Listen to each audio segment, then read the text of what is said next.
What's up, everybody?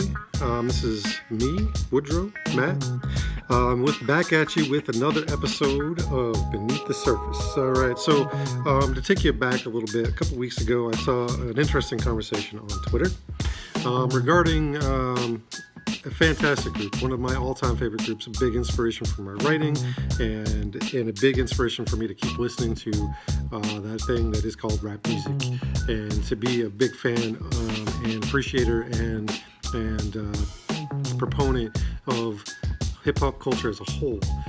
That group is Public Enemy.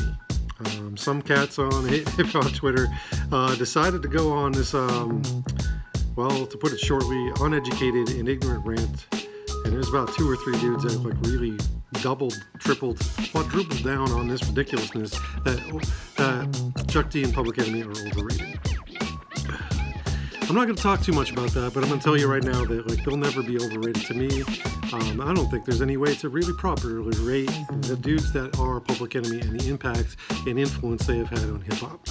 That being said, they came out of the 80s doing one of the best, if not most important, hip-hop albums of all time, that being It Takes a Nation of Millions to Hold Us Back.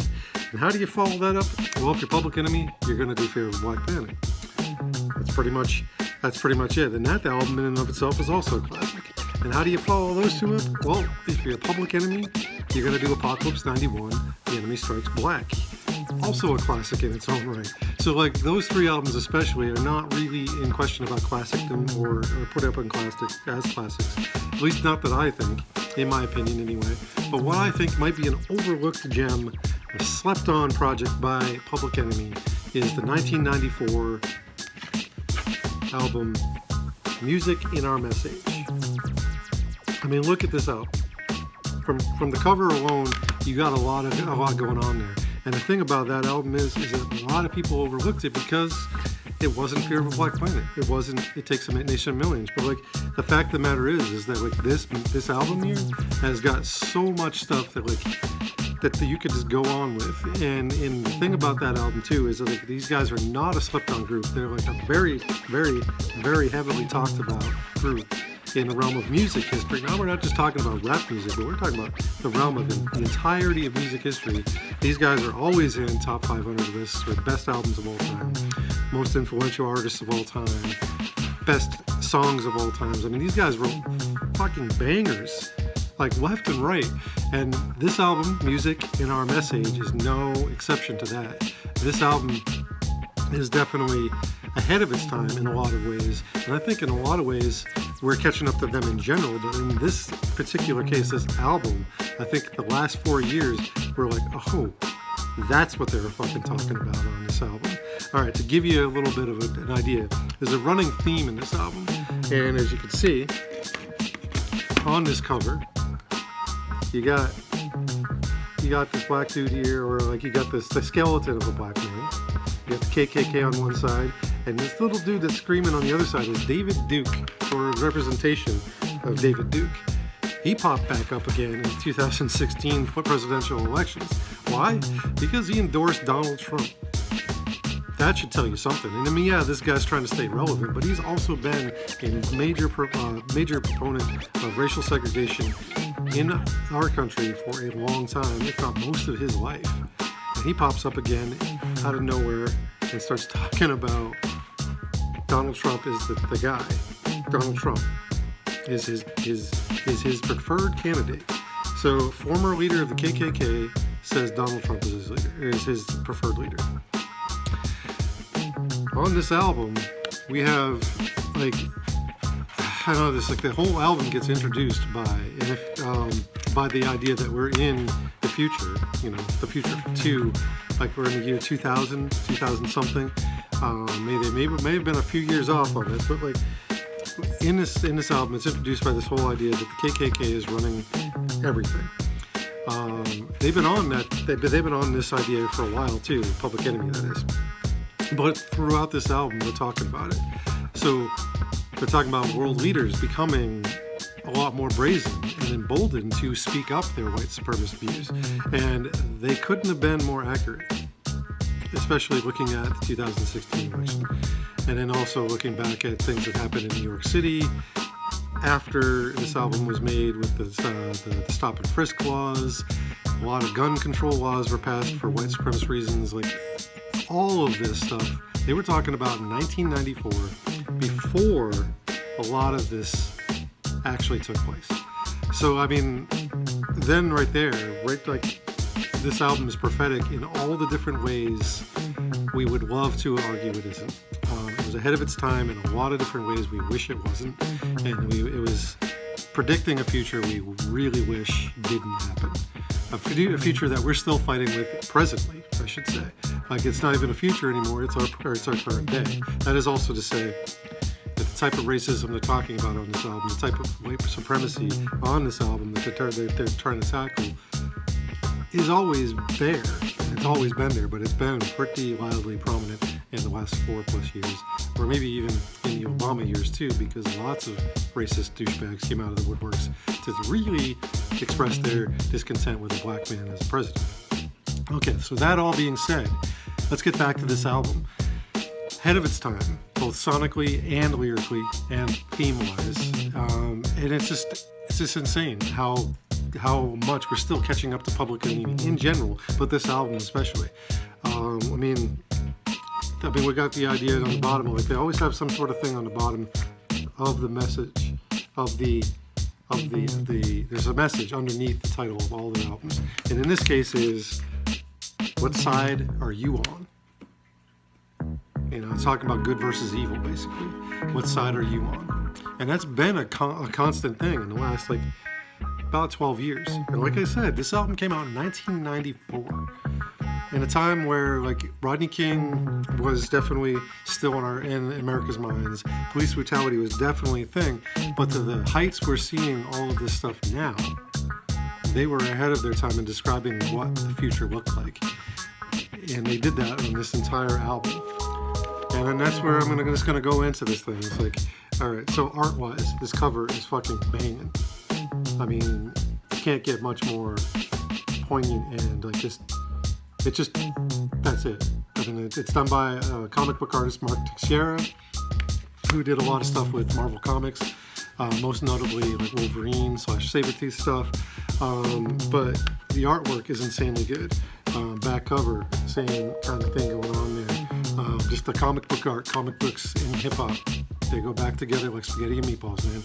And so like, the thing of it all is this is just a great fucking album. And why people were sleeping on this one, I don't know. I mean, and there's the CD itself. I would like to think that this album is on its own vinyl. I don't know if it is or not.